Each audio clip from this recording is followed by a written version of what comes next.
Hey, everybody, and welcome. I know today is opening day when you are seeing this, and we are very excited that we are coming back and that baseball is back, baby. Rule changes or not, we are ready to go and we are fired up.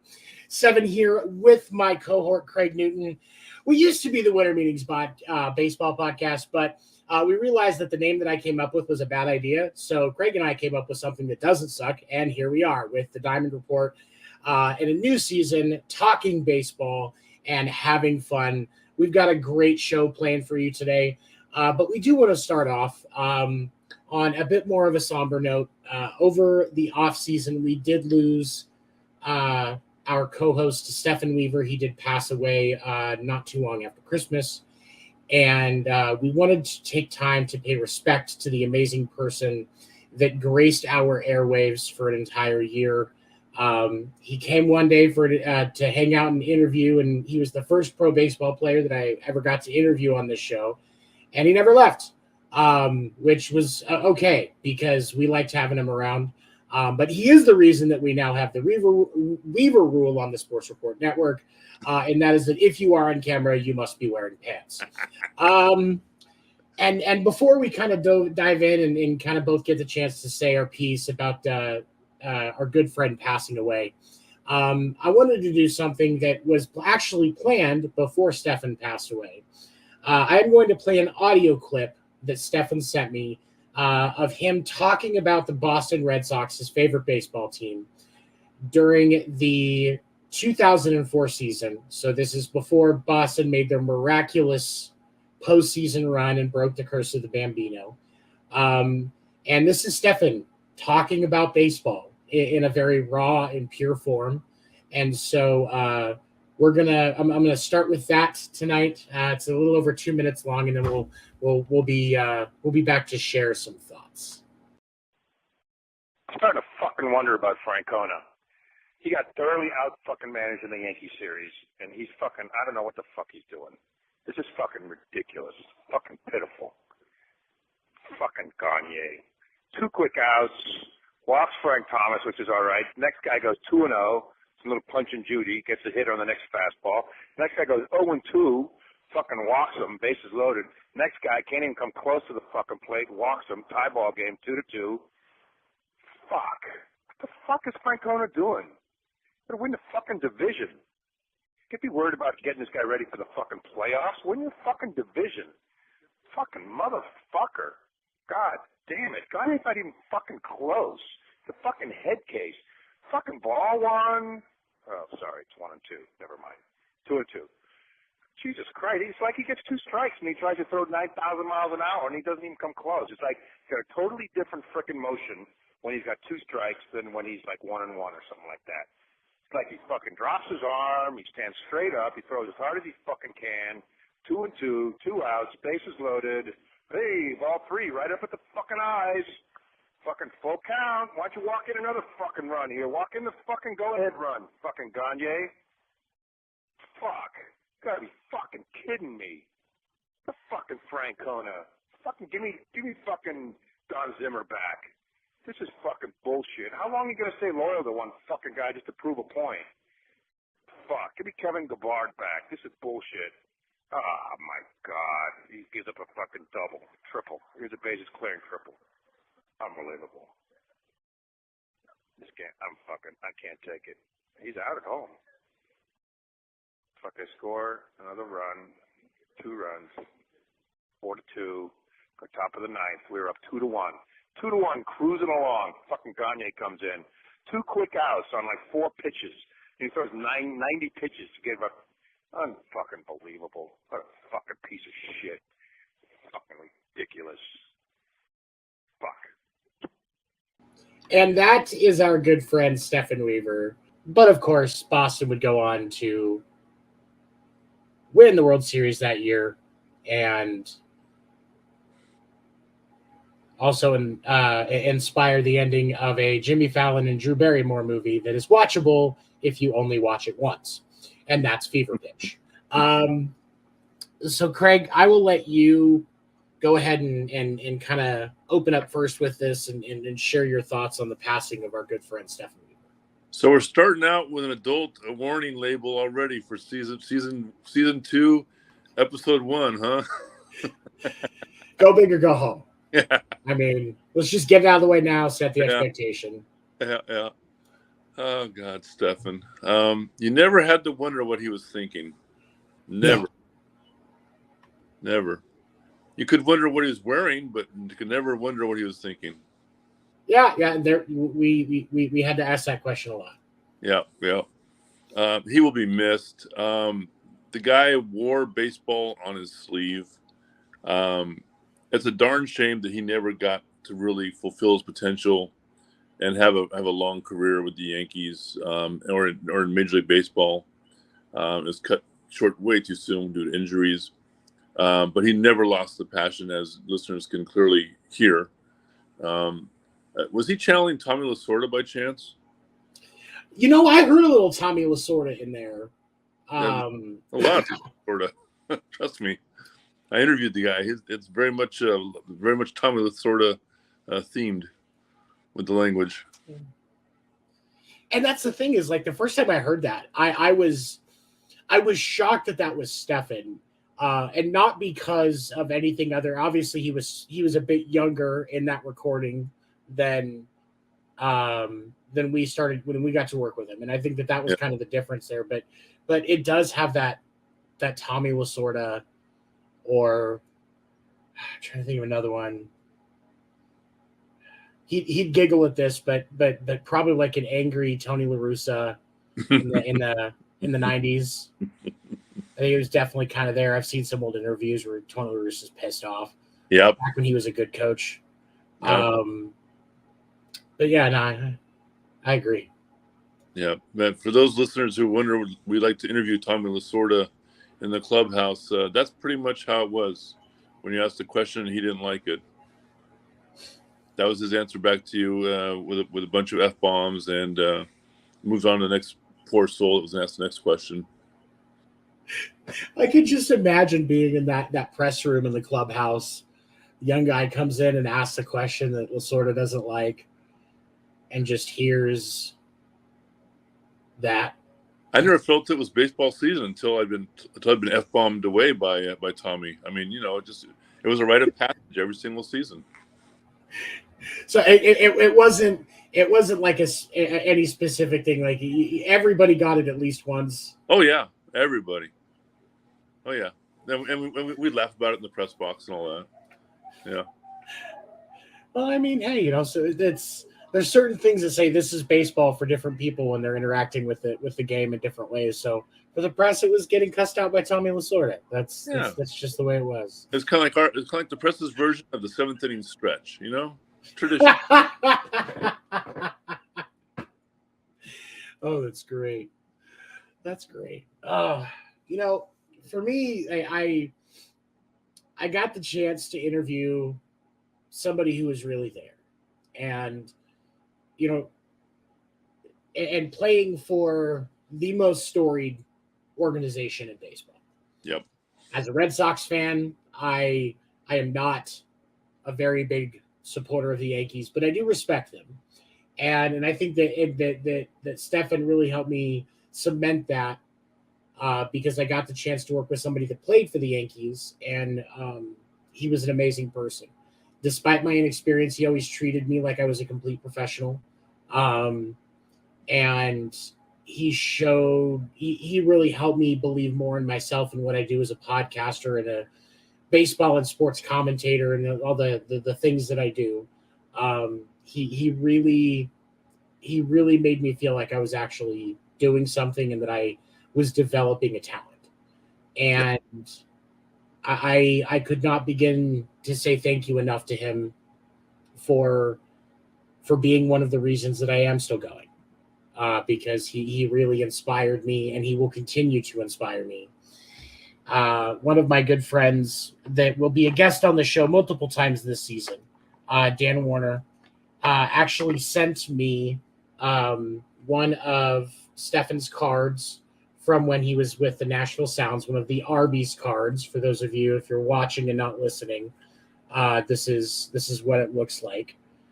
And I'm pretty sure if you go back into winter meetings episodes from last year, I think we showed pictures of this one and the other one, and also a signed a Stefan Wever signed Joker card from a deck of cards that was Yankees themed. And those sit on my desk when I'm podcasting, when I'm working my day job. They're right there because he really made me feel like I could do this. And I hope that one day I'm going to get to sit next to him again, and he's going to tell me that I did it. And so Stefan, I will definitely always miss you, and I can only say thank you for inspiring me. And we definitely wish you were here, because this season could use your amazing wit and eye for the game. We will miss you. When I asked him if he would appear on the show, I had no idea what we were going to be getting. You had no idea what we were going to be getting. And we got a gold mine. Just the most kindest, lovable man that would go crazy with baseball. He just loved baseball, passion for it, clearly had it. And when I found his cards and sent them to him, he was so touched because he didn't have any of his own cards. And so it was a real pleasure to give him some of his cards. They can pass on to his daughter and all that. But a man that appreciated life, that appreciated the little things, and sure loved being on the show. He would tell me over and over again that he couldn't wait until it was time for showtime each week, because it's what he lived for. He loved it. We know he had some challenges, physical challenges, and this was a bright light in his life. Was the show. He loved it. He loved being on it. He loved being real, and whether he's wearing pants or not, he loved being on the show, and it showed every single time he spoke, and the enthusiasm that he had. Sometimes we had to let him run a little longer than normal because he just was so enthusiastic. Stefan, I will miss you, my friend. Thank you for being in our lives. Thank you for making the show what it is about baseball and about being real. Warts and all, you'll be missed. We love you, and thank you again for being on our show for as long as you were. It was far too short. Yeah, could never get enough of it. Mm-hmm. Could have another 2,000 episodes, and it still wouldn't be enough. But thank you, Stefan, for blessing us with your presence, because you made us better. One more thing. The listeners don't know this, but after some of the best stuff for the show is after the show, unfortunately, when we're still chatting. We just enjoy each other's company so much, and we chat for a half hour after the show's over, and it's in the can, and we're just still chatting, and Stefan loved that time too. It was great to get to talk to him with that. And then when we had situations like when we did the World Series game, and calling that with him was probably some of the most fun I've had. Yeah. And I was hugely humbled by the fact that I found out later that he had just turned off the game and was listening to me call it because he enjoyed what I was doing. And that was amazing, because he, without even watching the game, just from what I was saying, he was able to offer up information, and based on his experience and how he sees the game, and was keeping the entire stream when we did that completely engaged. Yep. And I was just floored by the way that he carried himself and how humble he was and how honest he was, but at the same time how passionate he was about the game and how excited he got about what we do, and what we were doing last year. And that was it was so amazing to get to work with him. He was the guest that never left the couch. He came and then he stayed. It was awesome. It really was. It really was. And it's, man, Stefan, that couch is always open for you, buddy. I miss you. Yeah. But baseball must go on. And Stefan would not want us to sit here and not go on. He would look at us with that scowl on his face if we didn't go on. And I would like to keep going. So tonight, as today, as we get started, and we've got opening day kicking off today when the episode is launching, we're going to kind of take some time to, over these next few episodes, recap the off season and what happened, and we're going to start with the American League East and the National League East, and just really start to hone in on the changes that these teams have made in the offseason, and what we're start to talk about the product that we think we're going to get out of each team this year. But before we talk about that, I even forgot to mention this to you, but the rule changes that went through in the offseason that we're going to see. 20-second pitch timer. The batter has to be in the box with his eyes towards the pitcher with 8 seconds left. And if the batter gets a pitch clock violation, they take a strike. And if the pitcher does not have the ball out of his hand thrown by the time the clock hits 0, then the batter is awarded a ball. We have already seen in spring training a couple of times where games ended on pitch clock violations. What are your thoughts so far on what you've seen? Well, last year I was that old man that said, "Get off my lawn. Don't change the rules." This year I'm that old man that's saying I like the new rules. I didn't see much conflict during the spring training games. The pitchers, caught on pretty fast.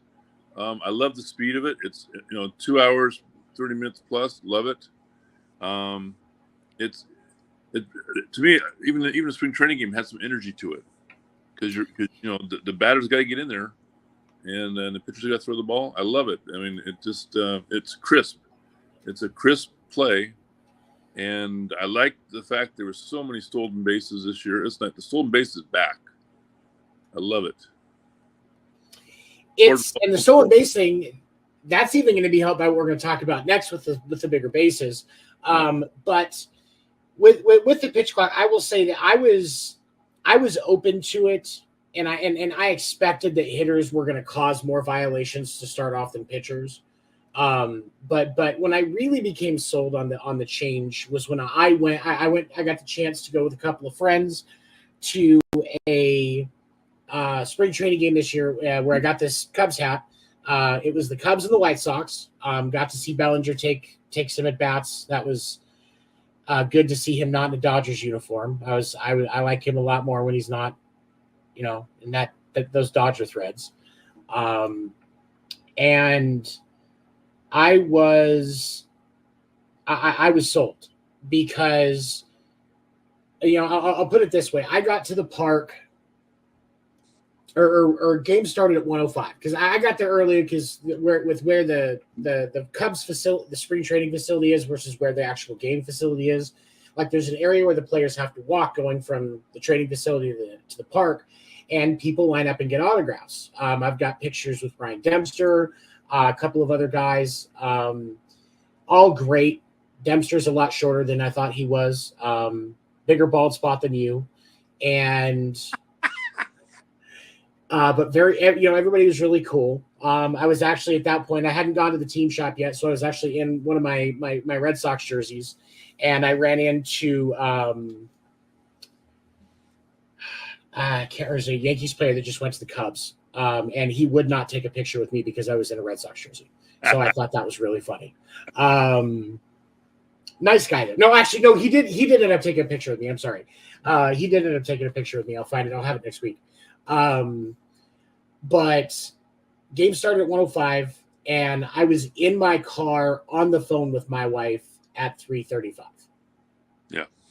and it went to the and the game is actually a close game. White Sox ended up winning, but it was a close game. It went into the bottom of the ninth.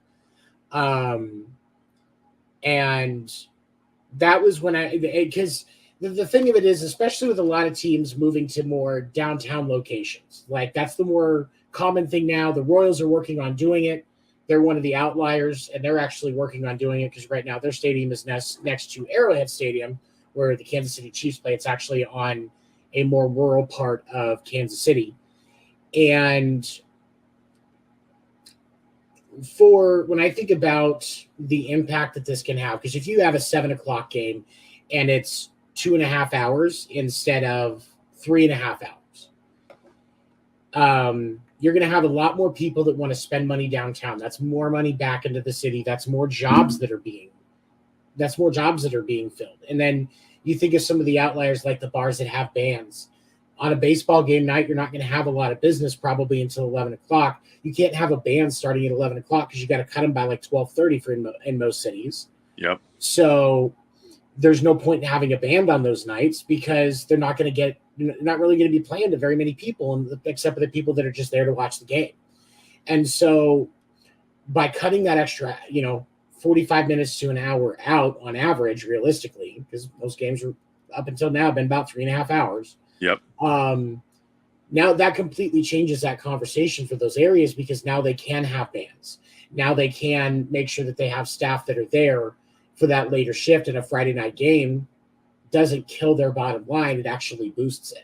And so I think that's a positive effect. And even if it's not a night game, if it's a day game, people are going to be more willing to go spend time in, out and about, spending more money and putting that money back into the city because they have more time to do so. And it's not as exhausting to be in a baseball game because you've got 3.5 hours. But the reason it's 3.5 hours is because half the batters take 25 to 30 seconds between each pitch to adjust their batting gloves that haven't moved, to tap their cleats a couple of times that don't have any fucking dirt on them, take a couple of practice acts. No, just get back in the fucking box and take the next pitch.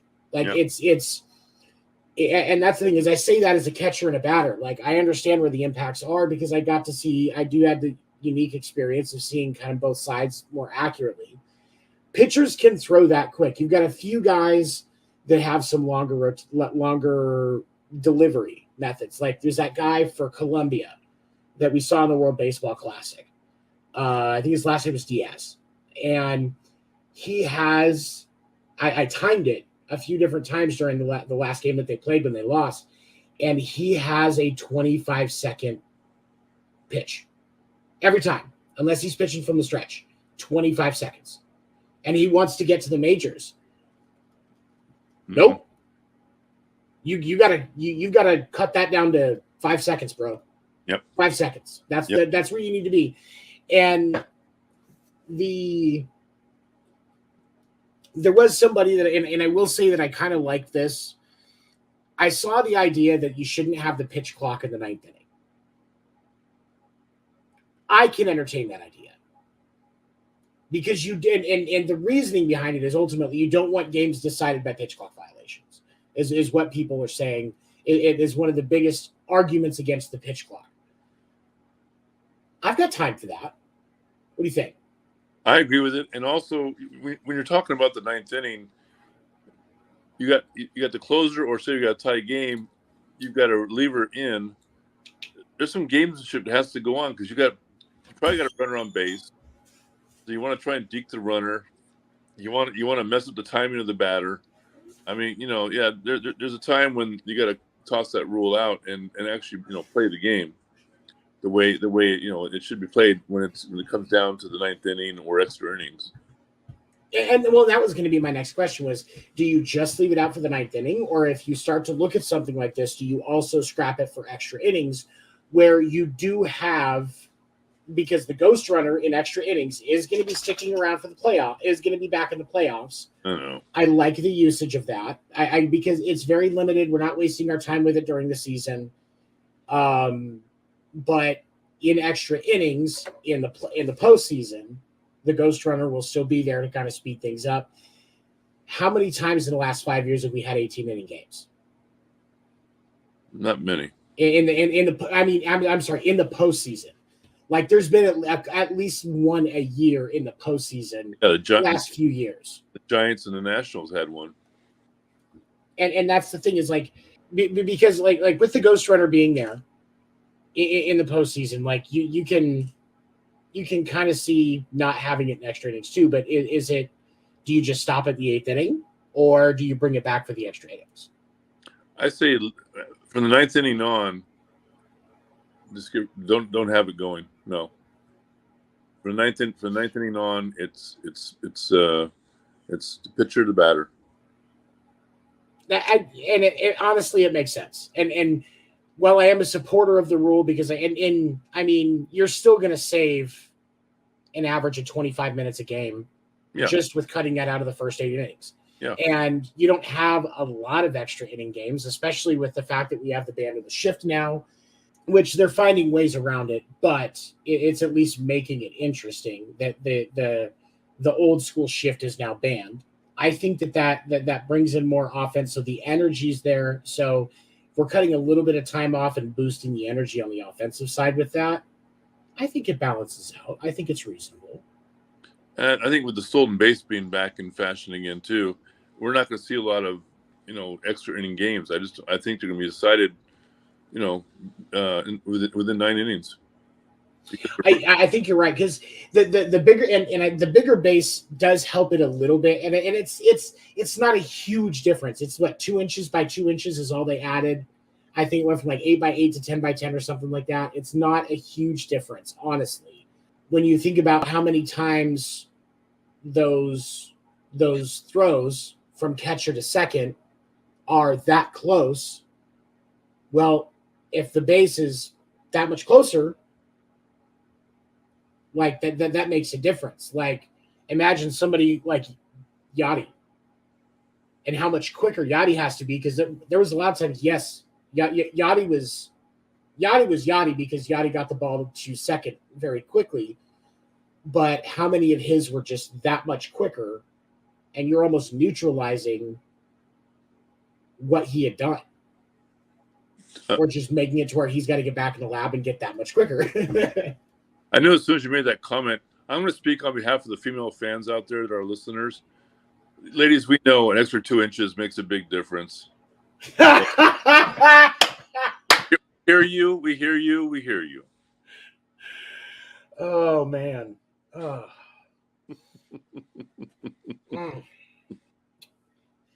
Yeah, it does, though. It does. That's the difference between divorce and a happy wife. Really or that's the difference between first date and second date. There you go.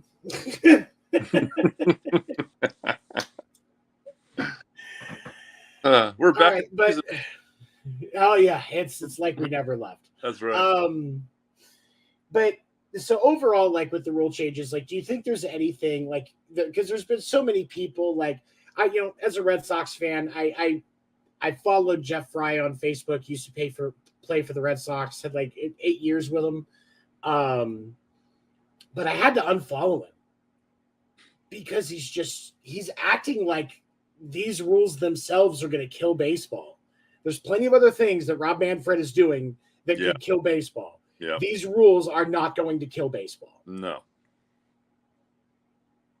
And I respect Jeff Fry for what he did, because he had 8-year career as like a 280 hitter, if I remember correctly. He had decent stats. And I respect him as a professional athlete. But as someone, I didn't play to his level, but I did play the game. I did play organized baseball for a while. And I disagree with his feelings. Yeah. Stefan is one I would definitely be interested in his take on this, because he was open to it when we were talking about it last year, when it was kind of like, hey, this is probably going to happen. But now that everything's been in play, I'd be interested to see his take on it and how some people have been acting about how it's going to kill the game. Like, because I think we would get a very real worthy quip out of him for that. I think what he would think would be that there's going to be pitchers out there, and he'd be one of them, I'm sure, that it would be looking for the advantage with this new rule. maybe I'm going to throw a quick pitch this time, or maybe I'm going to do it, or maybe I'll hold on the ball a little bit longer, and wait the batter out, and just kind of mess up his timing, to take that rule and make it to his advantage. I think Stefan would have done that. There was a video I came across on Facebook. It was either yesterday or the day before of Nestor Cortez, Yankees pitcher Nestor Cortez pitching, and he threw a ball in the called a quick pitch. So when he threw and I'm called it a quick pitch, so he had to, it was called a ball instead, even though it was a strike. And kind of warns him about it. And so on his next pitch, like the batter gets in, they make eye contact, so it's not a quick pitch. And then he goes into like a much more exaggerated motion because he's got a pretty quick delivery. Yeah, goes through a much more exaggerated motion where like he almost kind of spun like he was checking the bases while he was throwing, and then threw it and struck out the batter. And I could see more things like that being in play because you still have to be able to throw the timing off the batter, but that doesn't change. You still had to do that before. So I think you're right though, because and that's the smart way to look at it. And I thought it was interesting. Most pitchers were ready for this rule change. Yeah, they were. Because there's been the occasional, like there was a couple, like at the game that I was in, there was one, I think each side had one pitch clock violation by the pitcher, but for the most part, it was batters. It's been batters that have been getting the biggest violations, and it's because they're not getting back into the box in time. And I think that in and of itself, like these batters should have been preparing a shorter routine. If you're going to have that routine that you do, speed it up because we've got a fucking game to play. And I support it. I like it. And but I am open to the idea of only to the first 8 innings. Yeah, I do. Yeah, and I just think the pitchers have got the advantage right now. They do. I think it'll be interesting to see how at the end of the season, because at that point, the hitters will have had time, especially these veterans. They will have had plenty of time to figure stuff out. And so I think that we see I think we'll see a lot less violations by batters come the end of the season. But I also think one of the things we're going to see is with intentional walks, if they want to slow down the pace of the game, just take 4 pitch clock violations. Don't throw the ball. Don't give the signal that it's the intentional walk. Just don't throw the ball. And I could see that being I can see somebody will do it at some point in the early part of the season just to see how everybody responds. Yeah. That's a real good point. And it's like and the thing of it is it's going to be somebody like Buck Showalter or one of the Russo. Alex Cora. No, Tony's done. Tony's retired. Oh, that's right. That was Aaron Boone. Somebody, one of the more mental playing coaches will do it at some point early in the season just to see how the league and the fans respond. It'll happen. I see Gabe Kapler doing that maybe for the Giants. Yeah. I could feel, I could see that. Yeah. Okay. So moving forward, let's talk about the offseason for the American League East, and then we'll talk about the National League East. Figure give you time to mentally prepare for having to defend some of the things that happened in your National League teams. But we'll start with the ball. We'll just go kind of right down the line here. Baltimore Orioles.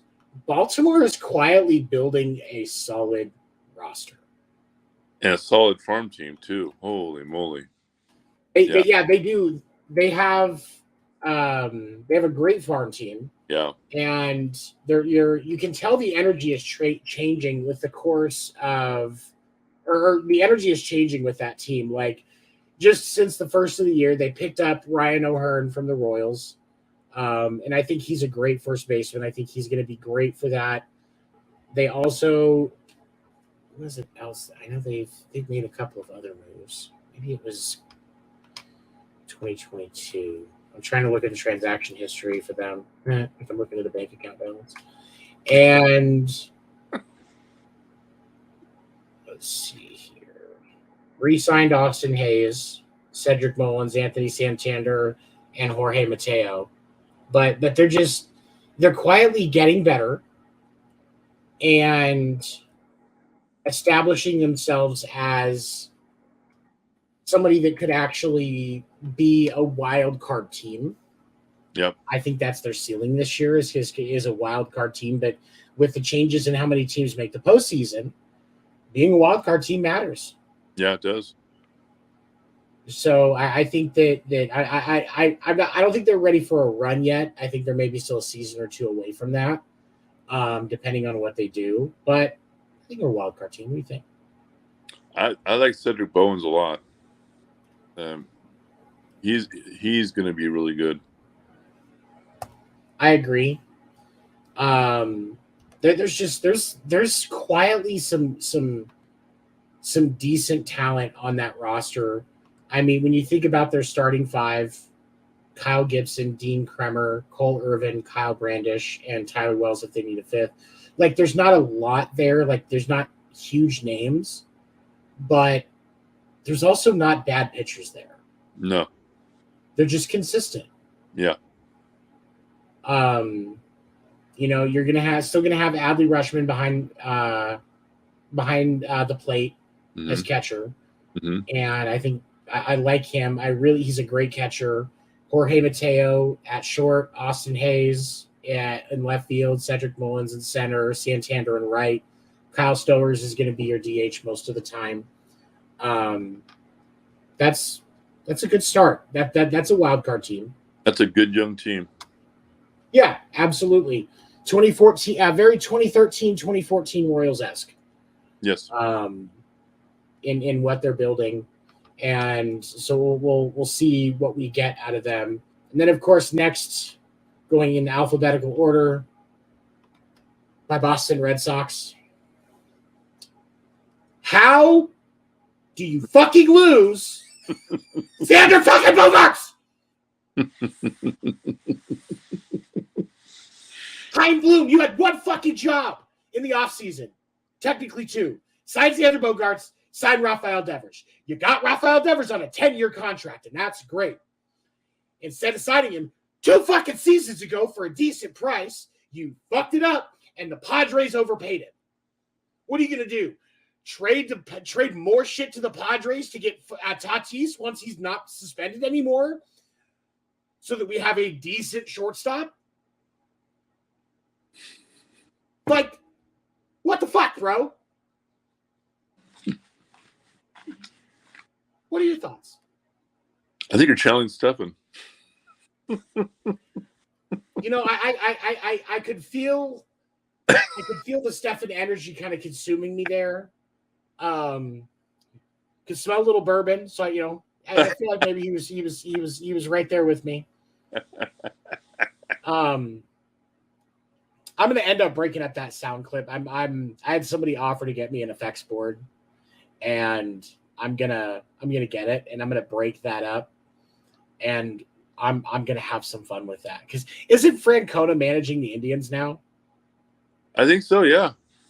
Okay, so the fucking Francona, that's gonna be a clip that will just be sitting on the board for when we need it, because it's gonna happen at some point.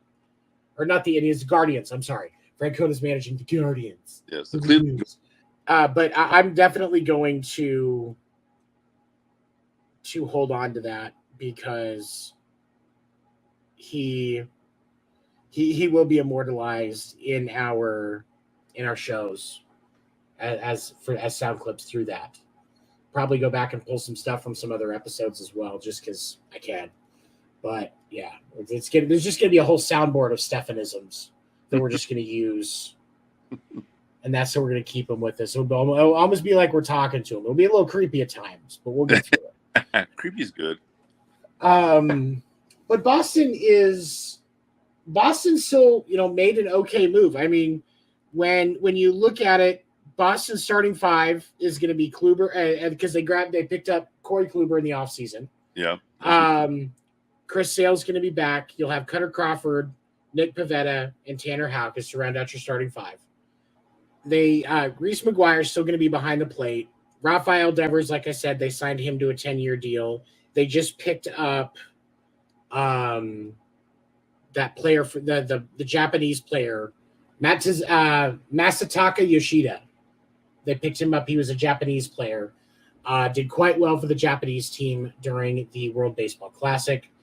No issues with him focusing on the World Baseball Classic instead of getting in with the Red Sox and getting into that routine. He absolutely should have been on his team, on his national team, trying to go for that title that Japan did win.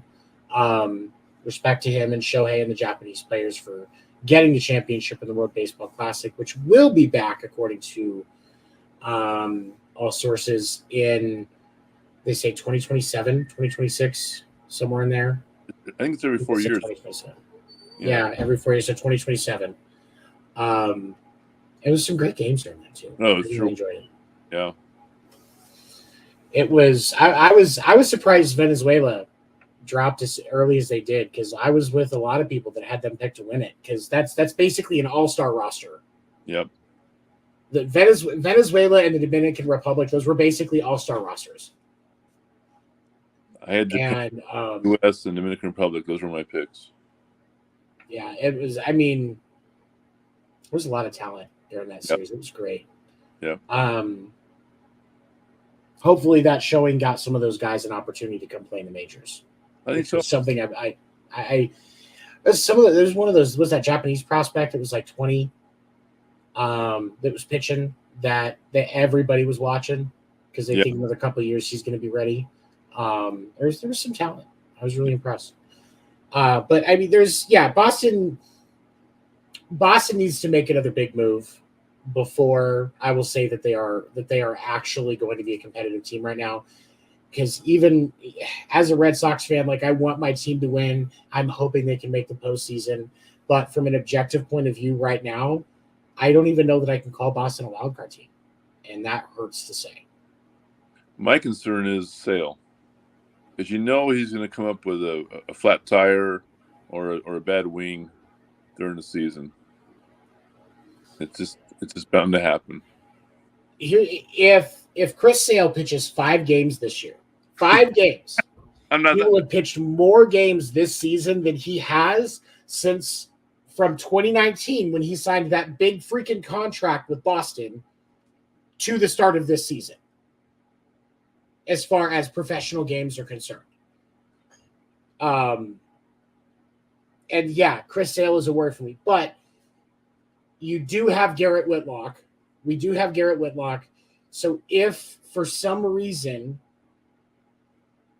Sale does go down again, which it seems like it's an if, not a when, if Sale does go down, you've got Garrett Whitlock that you can put into the back end of your rotation, and he is consistent, but you get your best production out of Whitlock when you put him in as the middle reliever after Houck. Because you can get four solid innings out of both of those pitchers, and then you have your closer, which right now is Kenley Jansen, who we picked up from the Dodgers as well. We also got Justin Turner, which I thought was a really good pickup. Yes, and again, happy to see that he's not in a Dodgers uniform. Makes me very happy. But having Kenley Jansen as a closer, like when you've got those two, if they're having good games, Kenley gets the rest. You can use him when you need him.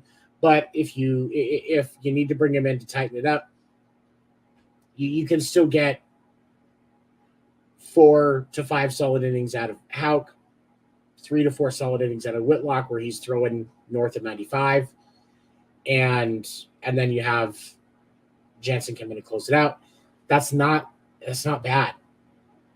No, but it's there's so many question marks, and that's why I have a hard time putting my belief in what Boston has built and what Heimblum has done as GM for this season, because I don't see enough evidence that this is a playoff team right now. Now, I could be wrong, and I would love to be wrong. And I'm married, so I'm wrong a lot. That shit gets annoying real quick. But on this, I would legitimately love to be wrong, but right now I just don't see it. But I'm not an MLB GM for a reason, apparently. So we'll see what happens. All right, so next, I know this one's going to be a little difficult for you. Why? New York Yankees. What would you think would be difficult about the Yankees at all?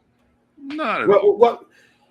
What would be difficult? The Yankees did re-sign Aaron Judge, but your Giants re-signed his brother Arson Judge. So you guys are, it's going to be that opening game. Aaron Judge is going to be hit premiering is going to be starting his season in San Francisco, but still in a Yankees uniform. I can't wait to talk about the Giants offseason, because what the hell happened there, man? That was just so rough. I feel so bad for you. But as the Yankees are concerned, of course, the storied re-signing of the American League home run record holder for a single season, Aaron Judge, was re-signed.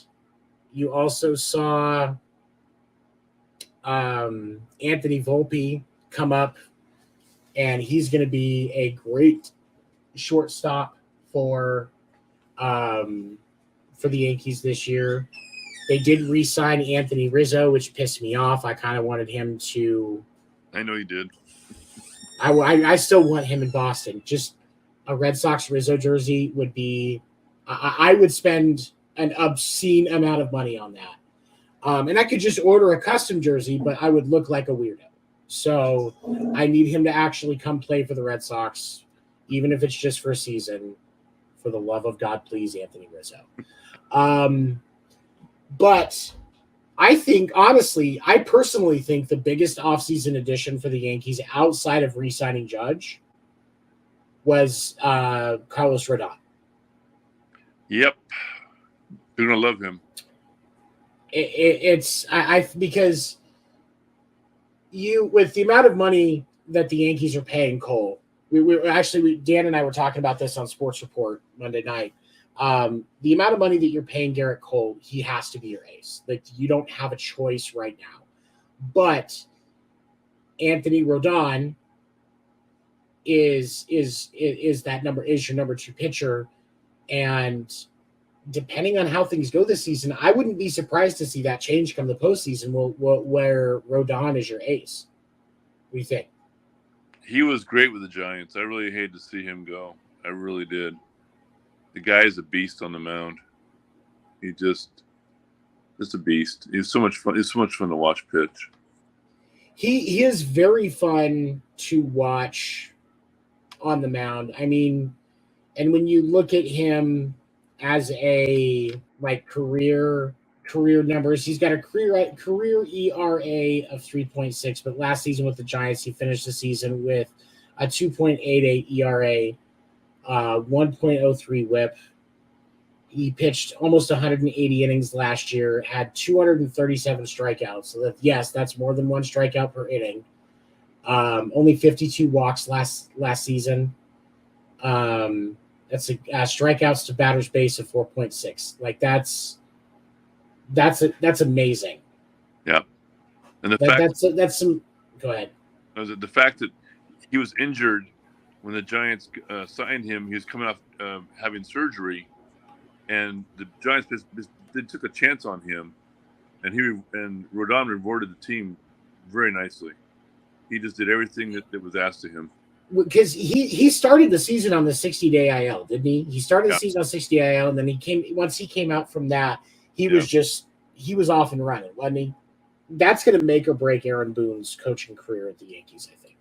The way that things have gone for the Yankees over the last few seasons, yes, they are a solid team. And we are seeing, like we talked about last year, because that the standard for a lot of these storied clubs like New York and Boston is the expectation is the postseason. Like there's if you're not making that, you're not just falling short of expectation, you're a failure in the eyes of the fan base, in the eyes of the organizational standards. Yep. And yes, Aaron Boone has improved from middle of last year. We were talking about, is Aaron Boone going to get fired at some point soon?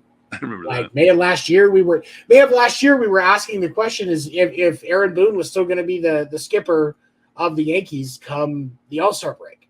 Yeah. And yes, they had an amazing postseason run last year, and I think that some of that Yankee energy was fueled by Aaron Judge's home run tally, and he did kind of carry that team last year. But now they have one of the top 10 bullpens in baseball. That's definitely one of the top 5 starting fives in baseball for pitching. Yep. So it's not as big of it, but you also look at the talent they now have at the plate, because you're going to get 275, 280 out of Anthony Rizzo. Volpe, once he gets going, is going to be a solid, a solid piece for their lineup. LeMahieu ain't worth a shit, but I mean, every team's got those guys. LeMahieu still has a spot on that roster because he is a good third baseman. He's just not the best hitter. Gleyber Torres is kind of the same, but you still got Jose Trevino behind the plate. He's pretty good. He's a consistent 270 hitter.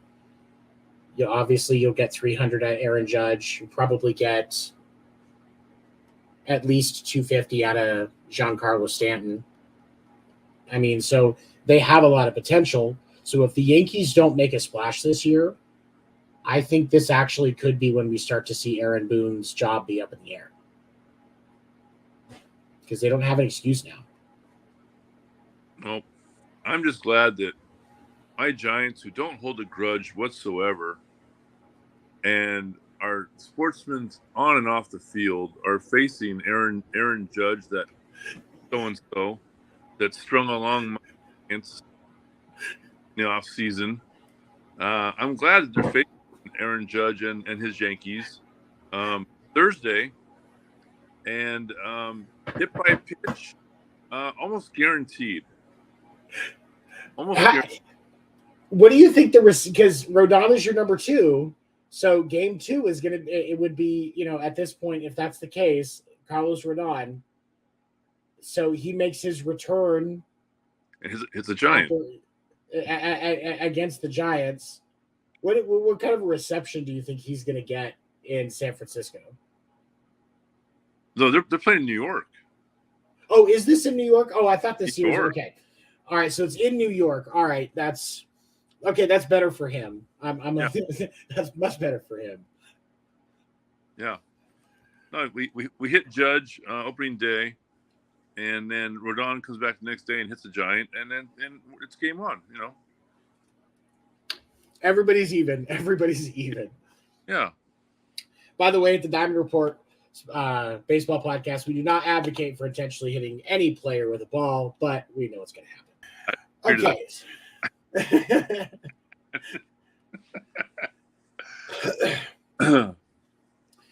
The Tampa Bay Rays are still actually a baseball team.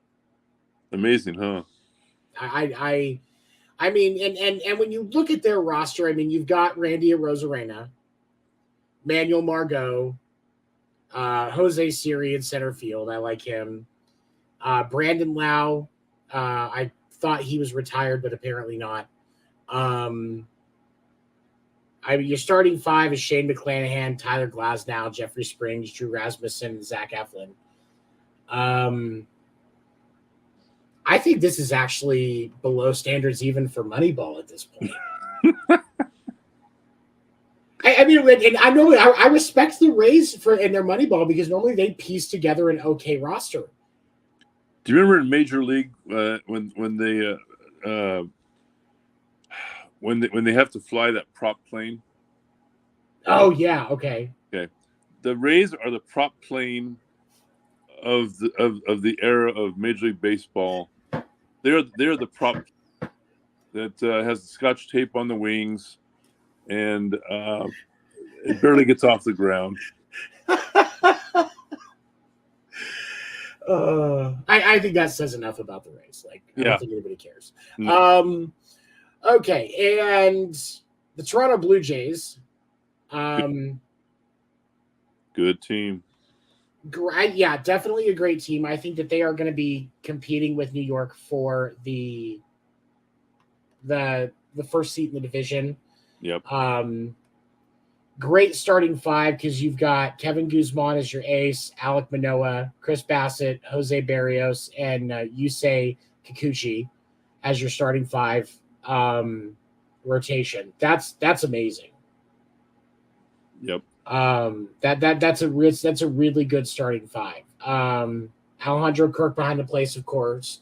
Vladimir Guerrero Jr., the most unathletic shortstop, first baseman in baseball. Thankfully, he can hit. Whit Merrifield is actually still going to be playing with the Blue Jays since I guess he got vaccinated, so he can stay in Toronto.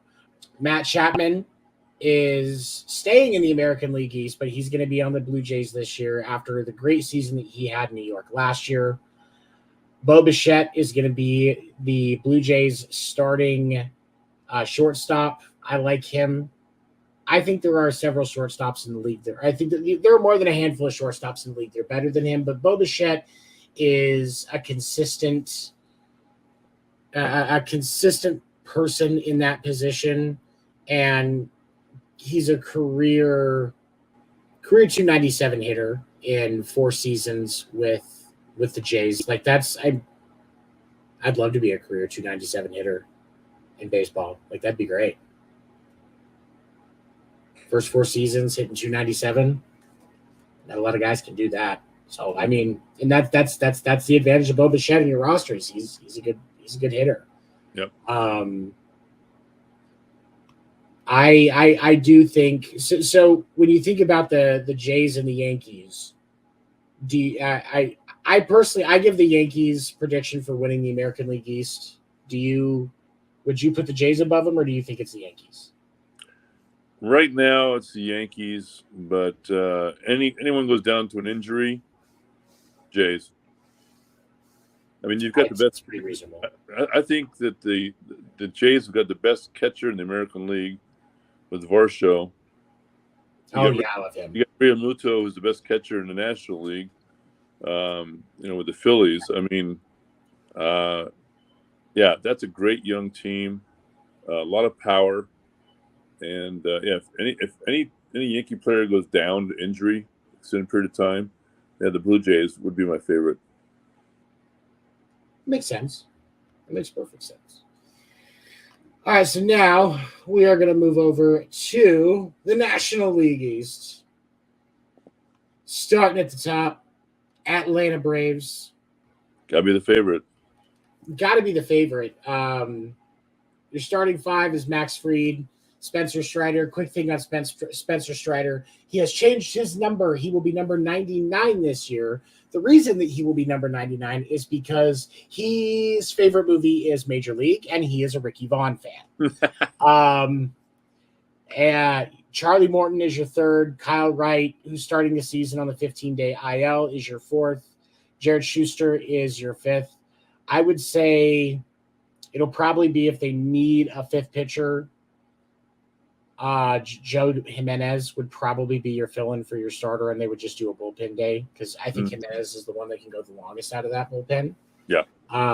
Braves have one of the top 5 bullpens in the league, I think, yes, with Jimenez, McHugh, Dylan Lee, Kirby Yates, and Lucas Ludige, or Lutke. I always say his name wrong. AJ Minter's your closer right now. They picked up Sean Murphy to be behind the plate. Of course, you still got Matt Olson at first. Ozzy Albiz at second. Austin Riley at third. Eddie Rosario in left. Michael Harris second. Cunha in right. Marcelo Jr. Marcel Ozuna is probably your DH for the most part. That's a good start to the season. Yep. That's a good lineup. I mean, honestly, especially with all the drama that the Braves dealt with last year with losing Freddie Freeman, to see a team that's still consistently trying to get back to the dance. They're not just coasting. They're actually trying to make it back. Like, this is a team that could make a run on the National League side. Yep. It's going to be either them or the Mets for the division. So, at least in my opinion. And I think that they definitely have the ability to put some pressure on the Mets for the division. Miami Marlins are still a baseball team. The only pitcher that matters that's a starter is Sandy Alcantara. The roster is crappy enough that Johnny Cueto is your fourth starter.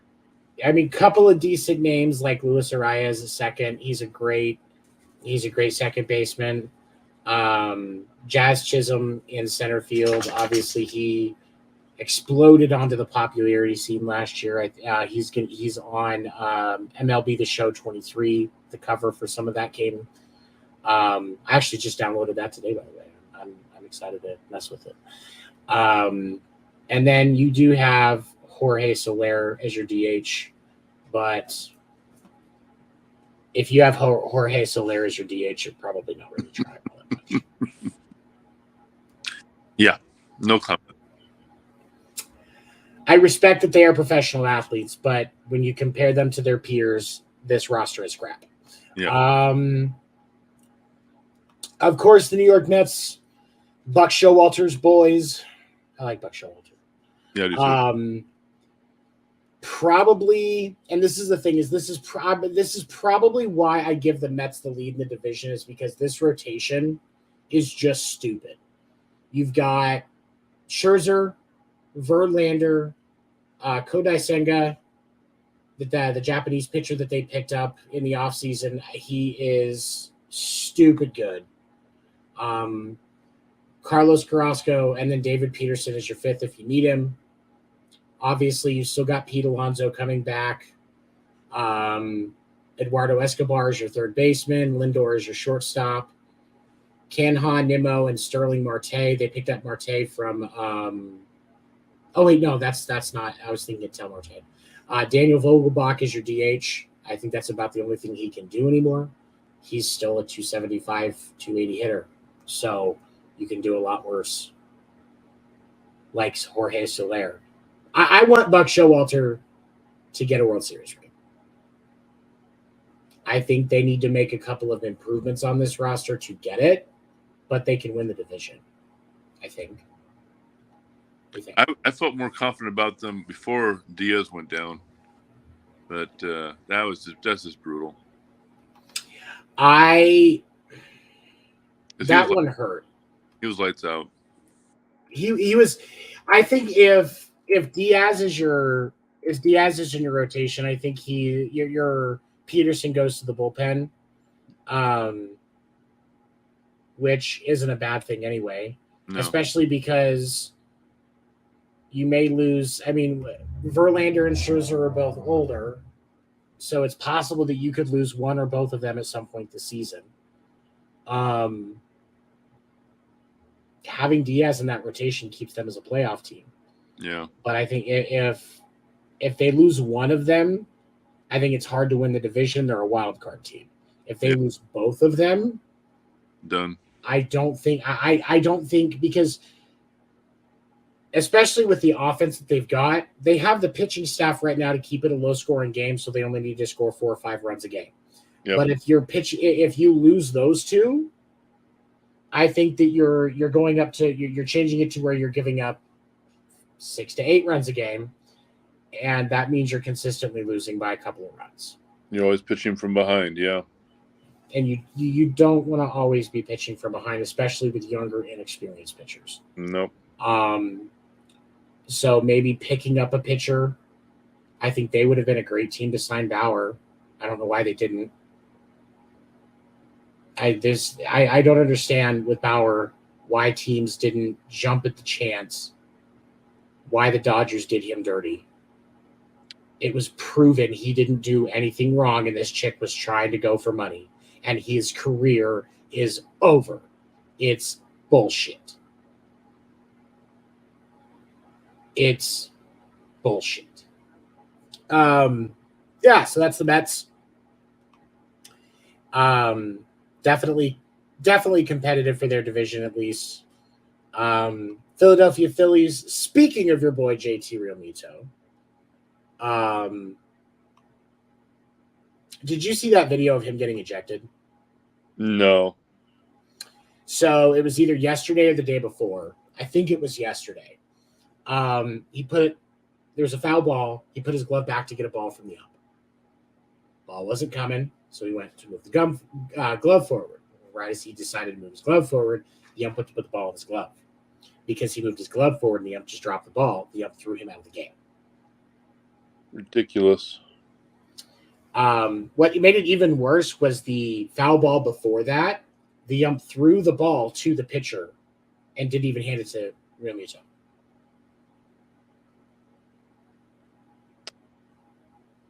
Is this one of those kid umpires that replaced the retiring ones? No, this was an experienced ump. I've seen him before. Okay. I can't remember his name off the top of my head, but it almost makes me, I was just thinking about this too. It almost makes me wonder if it should have to be New York that makes the call on an ejection. Take it out of their hands. Yeah, because he wasn't showing the ump up. I mean, just, okay, no ball. Okay. And it's Realmuto. Yeah. Now, don't get me wrong. There are some catchers, and one can assume, and I'm saying this as a catcher, one can assume that there was at least a little bit of chatter up to that point because it happens. It's part of the game. It happens. There's a little back and forth between the catcher and the umpire. Yeah. It happens. Yeah. But Realmuto is one of the nicest guys in baseball, and he is the best catcher in the American League, in the National League. I agree with your take on that. Like, he definitely is. There's got to be more accountability for the refs for the umpires on this stuff because 100%. They talk about making rule changes like the bigger bases and the pitch clock and stuff like that for the fans because they want fans to enjoy the game more.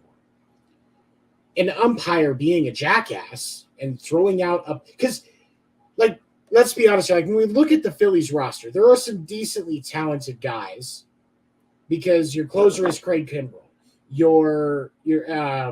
You've got Bryson Stott at second, Alec Bohm, Trey Turner, Kyle Schwarber is in left field, and Nick Castellanos is your DH.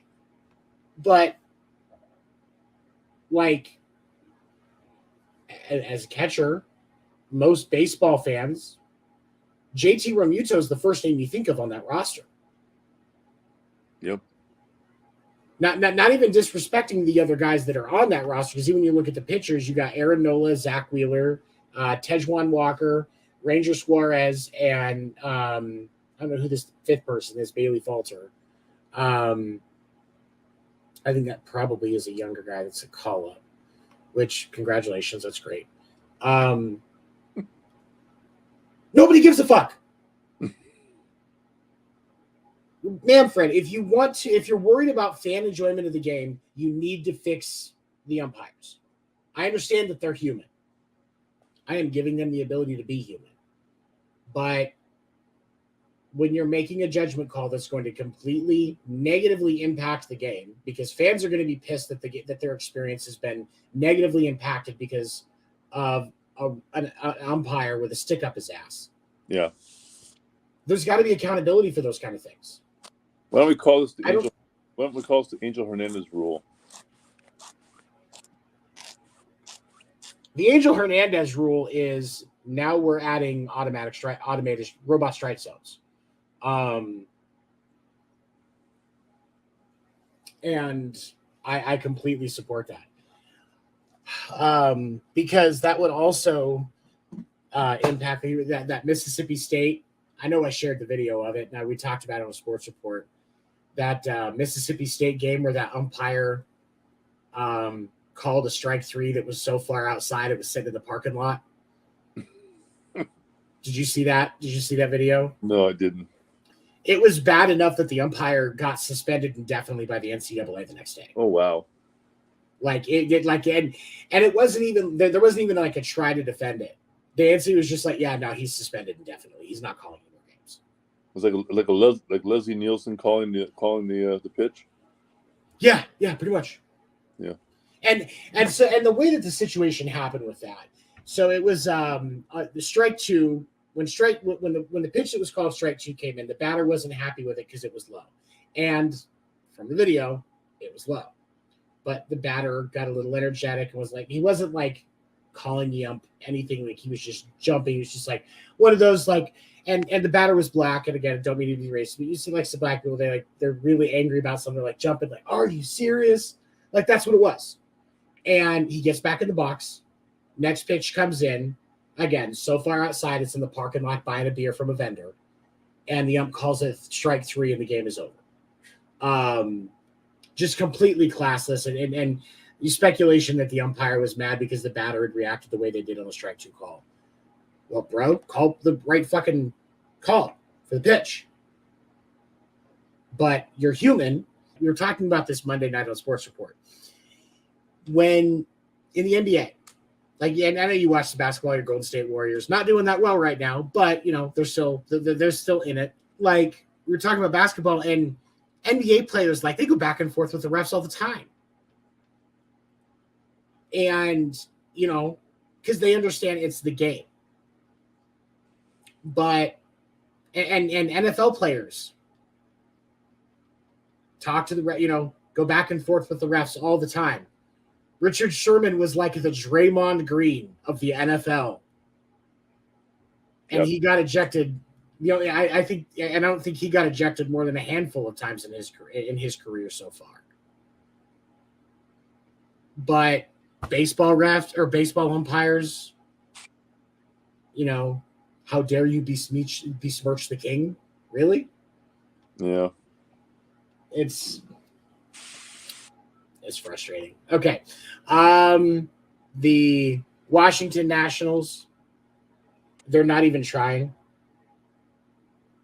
And that's the only assessment that I can say. I mean, your starting 5 is Josiah Gray, Patrick Corbin, Mackenzie Gore, Trevor Williams, and Chad Kuhl. Closer's Kyle Finnegan. Catcher is Kybert Ruiz. Who? Dominic Smith at first. Luis Garcia at second. I like Luis Garcia. I feel bad for him because he's stuck there. Heimer Candelario is your third baseman. Didn't know he was still playing. CJ Abrams at short. Corey Dickerson in left. Victor Robles in center. Probably the best player on their team.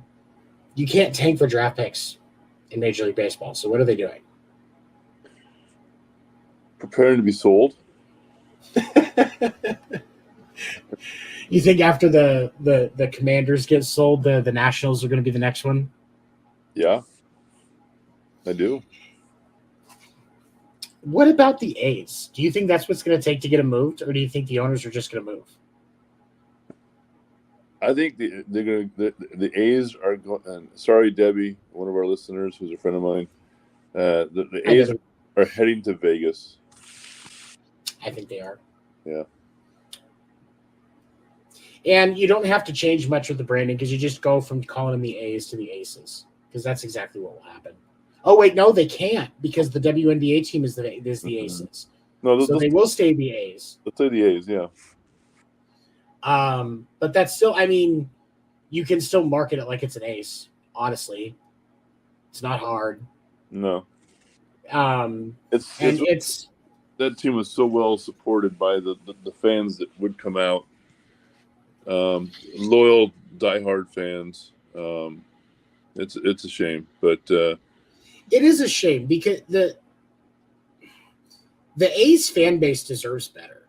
They do. Like it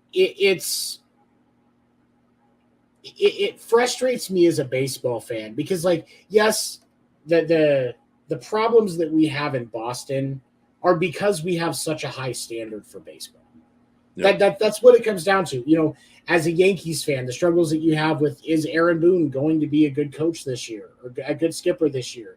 Is Buck Showalter going to get this roster over the hump? Are they going to be able to find the missing piece to really make that Mets roster a championship contender since they lost Diaz?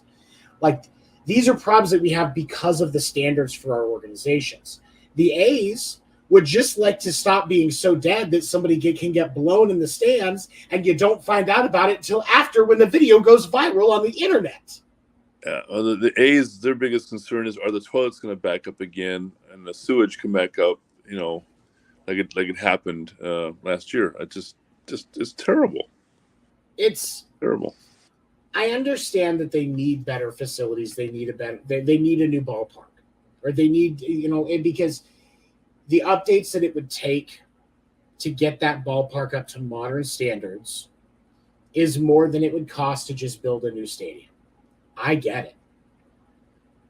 Why isn't the city of Oakland, with already having lost one professional sports team, they're about to lose their other professional sports team, and are they not thinking about the economic impact that a sports team has on the community? They are, but also, as Debbie would say, Oakland's got major economic problems. That a professional baseball team is not high on the radar.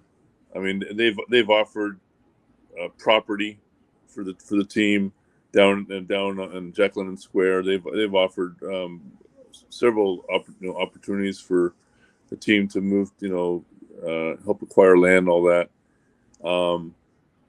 The ownership isn't going to spend a dime on the team until they're out of there, and it's really sad. It's so depressing to be an A's fan and watch the team just, right now you're rooting for the uniform. You don't know the players.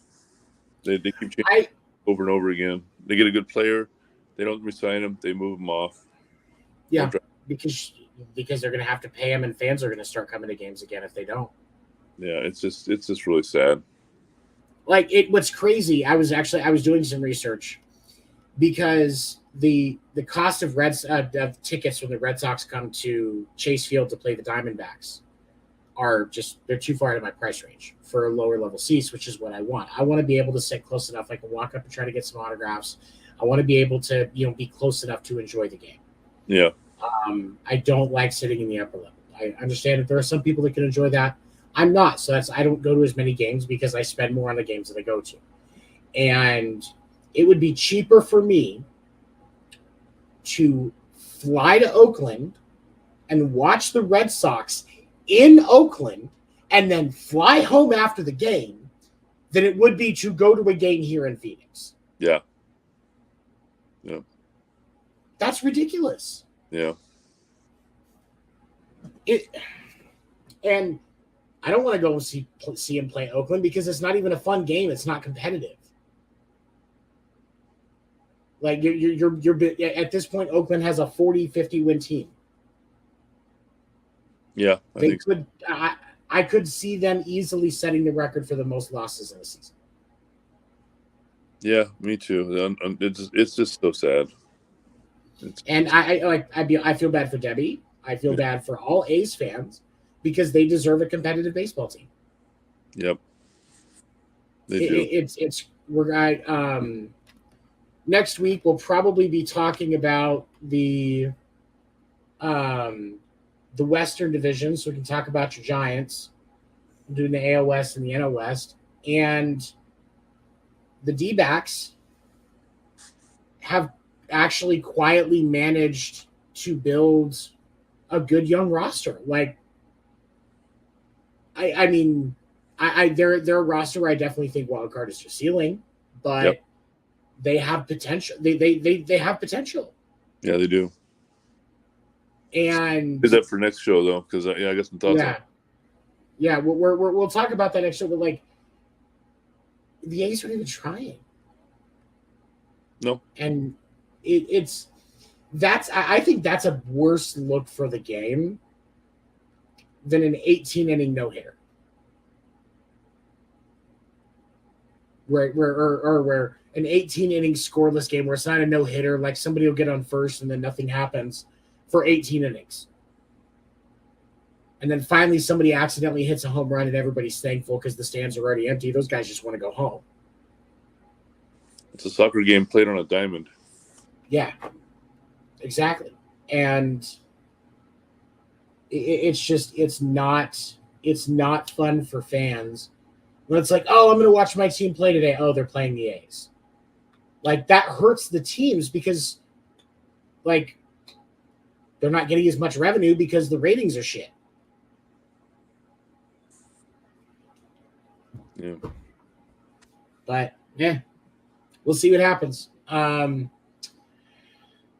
But we thank you for those of you that have joined us and are coming back to us as we start off our new season with our new name and missing our friend, our very dear friend, Stefan Wever. And so I would like, for those of you that are on Facebook and YouTube, if you have a memory from Stefan last year, a quote, or if you knew him and you want to just share a story, please do, because we miss our dear friend and he always made us smile. And so any other stories about him will always make us smile. Any final thoughts tonight, Greg? Happy New Year. I'm glad baseball's back. I'm glad we're back. And looking forward to a great season of the podcast and watching some very entertaining baseball. Absolutely, me too. And if I can do this right and time this release right, this should be ending for the live airing of this recorded episode about 5 minutes before Boston starts opening day against, I believe it's the Guardians. Terry fucking Francona. Saying that for Stefan. Go watch a baseball game today. Seriously, there's free games today on MLB TV, on YouTube. Go watch a baseball game today. Baseball's back. Hit by a pitch. Watch Aaron Judge get hit by a pitch. Oh, absolutely. Well, Greg, I appreciate you. I appreciate you. Have a good night. Even when you feel low, you can still go. Even when you feel slow, you can still go. Even when there's no hope, you can still go. I never answer to no, man, I still go. Go, go, go, go, go, go, go, go, go, go, go, go, hustle hard, hustle every single day. I'll be making moves till I'm buried in my grave.